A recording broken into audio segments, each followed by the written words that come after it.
Alright, so in this portion of the webcast we're going to do some examples now on acid-base chemistry and using or showing you the utility of the Henderson-Hasselbalch point of view. As we do these examples, one thing I want you guys to keep in mind is that it's really important for you to think about these both from the mathematical point of view as well as the conceptual point of view. So anytime when you do a calculation, you should always make sure to take a moment to say, well, what does this actually mean in terms of numbers of molecules that are, say, in their protonated and deprotonated states. That's something I've seen people struggle with in years past. So with that, we're going to move on to our examples.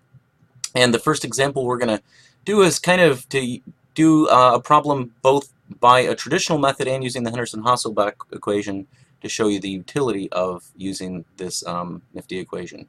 So problem that we're going to talk about is what is the pH of a 1 liter solution containing both formic acid and its conjugate base, both before and after the addition of some sodium hydroxide. So formic acid is a weak acid and sodium hydroxide is a strong base. And so to solve a problem like this, of course, we need to first consider what the equilibrium reaction is. And so the equilibrium process is formic acid reacting with water occasionally to produce H3O+ and formate. So looking up in your textbooks, the pKa for the formic acid formate equilibrium is 3.74. So again, first thing we want to do is to calculate the pH before we do anything, before we add sodium hydroxide. So again, to show you the utility of the Henderson-Hasselbalch equation, we're going to show you how you would have done it in Gen Chem and then show you how much easier it is with the Henderson-Hasselbalch equation. So first we're going to do rewind all the way back to Gen Chem and work through the problem via ice tables. Yay, ice tables.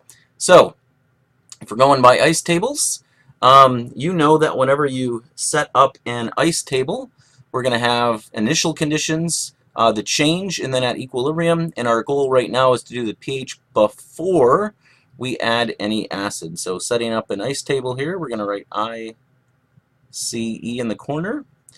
Okay, and so initially we see that the concentration of formic acid is 0.350 molar. We don't worry about water in this particular process. Formate is going to be 0.250 molar. And remember that when we do ice tables, we initially make the assumption that the concentration of H3O+ is 0. Now we know that this is an equilibrium process and that can't be true, but for an ice table that's how we start in this particular case. So the next thing to do is to say, well, what happens when we allow equilibrium conditions to take place? You know that H3O+ can't be 0, so that value has to increase by some amount. It's going to increase by x. And since we have stoichiometric considerations, if this increases by x and there's a 1 here, this is going to also increase by x, which means the formic acid concentration is going to decrease by a little bit, by minus x. And again, we can determine the the number in front of x based on the stoichiometric coefficients in the balanced equation. So at equilibrium, then, we're going to have 0.350 minus x for our formic acid, x for H3O+, 0.250 plus x for the formate. So that's the first part of what you would do if you were solving for the pH. Now remember, to get pH, we have to calculate the H3O+ concentration. So the next thing we're going to need to do is to solve for that concentration, and now we need to bring in the relevant equilibrium expression. So to do that, we're going to say that KEQ is going to equal products raised to their appropriate powers over reactants raised to their appropriate powers. In this case, the powers are all going to be 1, but for H3O+ at equilibrium, the concentration is going to be x. For formate, it's going to be 0.250 molar minus x. And then that's all going to be over, and I can't make a straight line. That's going to all be over, sorry, that's plus x, 0.350 molar minus x. And if we think about what the magnitude of KEQ is, we see that we have a pKa over here, so we need to undo our P to get to the actual Ka value, which is going to be our KEQ in this case, because again we're talking about the acid process. And so to undo the negative log of Ka, to undo the pKa, we have to do the inverse function, which would be 10 to the minus pKa. And when I did that, I calculated out a value of 1.82 times 10 to the minus 4. Again, recall that Ka values are dimensionless quantities. So at this point, going all the way back to Gen Chem, you remember that usually the magnitude of x is going to be fairly small, and oftentimes we can make an assumption that it will only minimally affect the values in terms where it's either added or subtracted.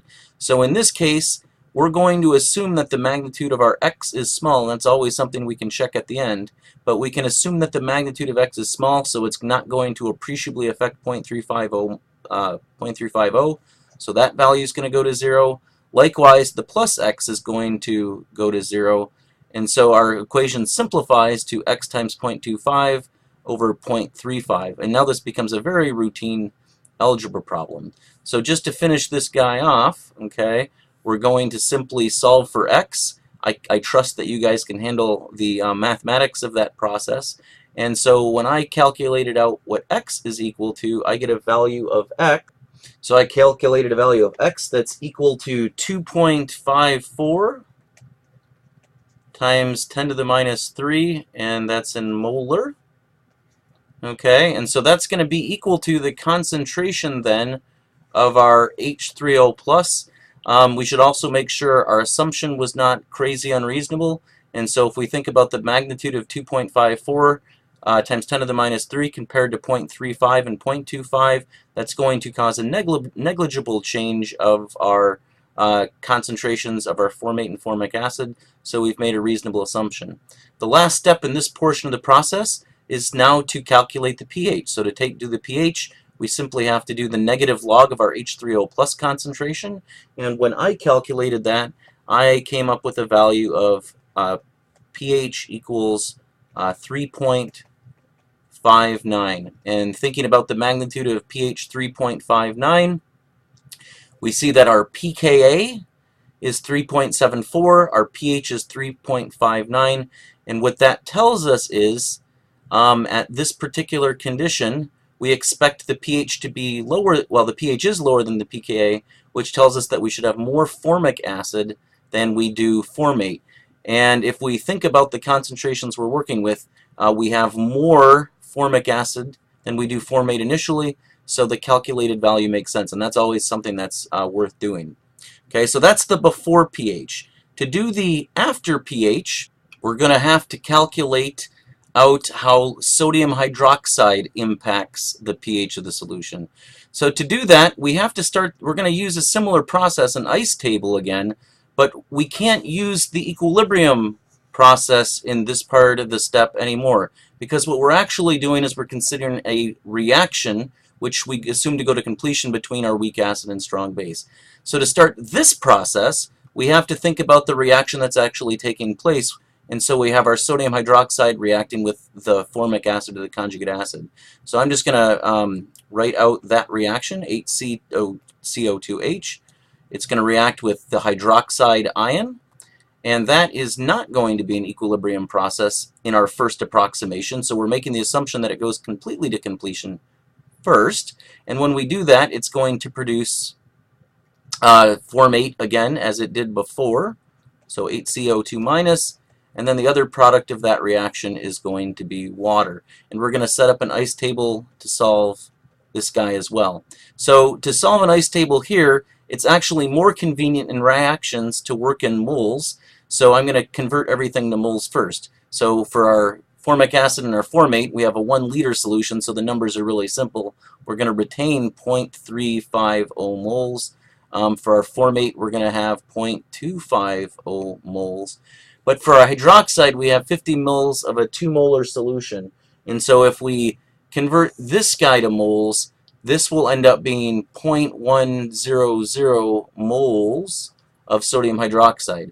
So initially in our reaction mixture, we've tossed in 0.100 moles of material. And at this point now, we're going to figure out how adding hydroxide impacts the concentrations of our formic acid and our formate. So we know that the hydroxide is going to react quantitatively with the formic acid, So because it's a 1-to-1 stoichiometry, for every 0.1 mole here, that's going to be good for a change of formic acid by 0.10 moles as well. We know that the hydroxide is going to react, so the hydroxide concentration is nominally going to go to 0. Formic acid is going to change to 0.250 moles. And since the formic acid, if it reacts with hydroxide, it's either going to be formic acid or formate. That means the concentration of our formate, based on stoichiometry, is going to increase by 0.100 moles, changing its value to 0.350.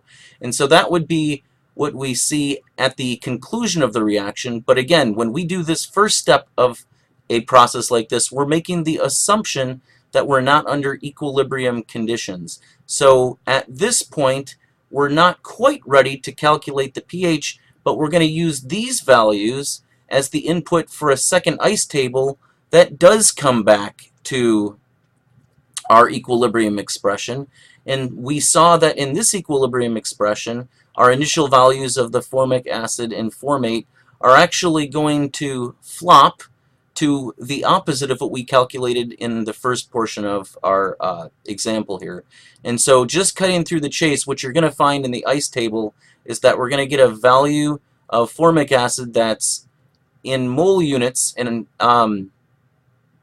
technically we should be converting to molarity, but in this particular case I'll show you why it doesn't matter. So when we get to the equilibrium, our mole values are going to be 0.250, let's see, 0.250 minus x, H3O plus will be plus x, and then formate will be 0.350 plus x as well.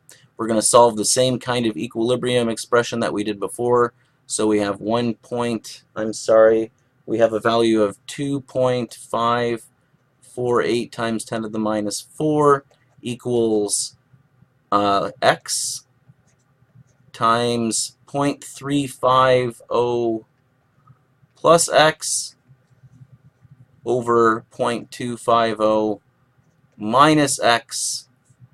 And when we solve for x in this case, we get a value numerically of 1.30 times 10 to the minus 3, which translates to a pH equal to 3.89, which, just to kind of take a quick look at it, illustrates that now our pHs went up, which makes sense because we added hydroxide. It didn't go up by a lot because it's a buffer, but we see that in magnitude we definitely went to the other side of the pKa, which is consistent with now having more formate than we do formic acid. So about 30 seconds ago I mentioned the idea that technically when we do equilibria calculations like this, expressions, we have to do things in molarity.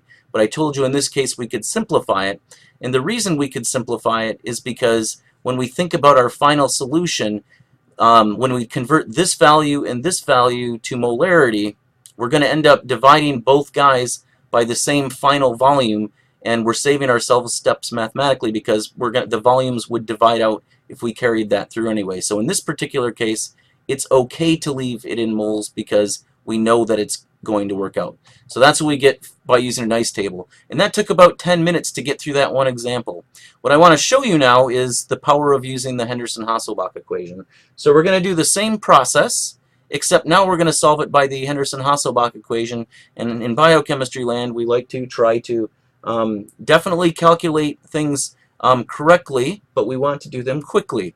So using the Henderson-Hasselbalch equation, let's show you how the process works. So we said the Henderson-Hasselbalch equation is pH equals pKa plus log base concentration over acid.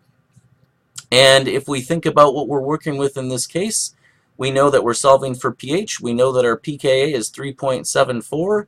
We know that it's going to be the log, and we know that the concentrations of base, or in the base form of the molecule, is 0.25.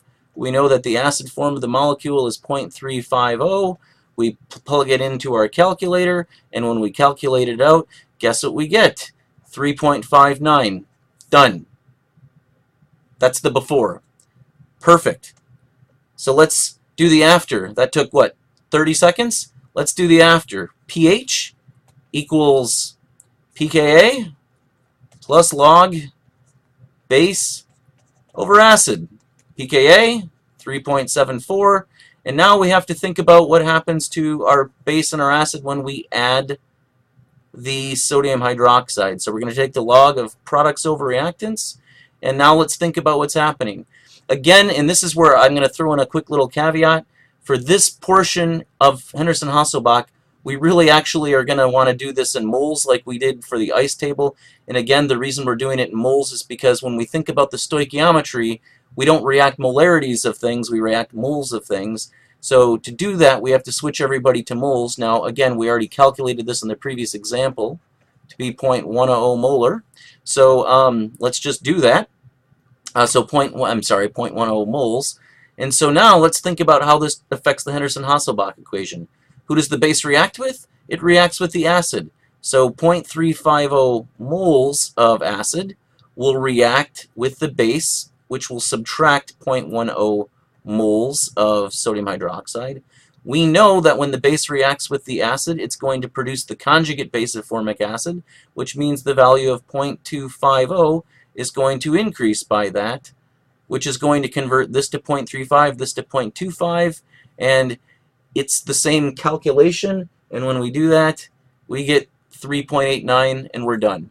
So you can take a long set of ice table processes, and as long as you understand how the equation works, again, you have the acid in the denominator, the base in the numerator, and knowing that when you add an extra base, the base is going to react with the acid portion, producing more of the conjugate base format. Problem solved. If you added an acid, you would do exactly the opposite thing. And that's the example using the HH equation.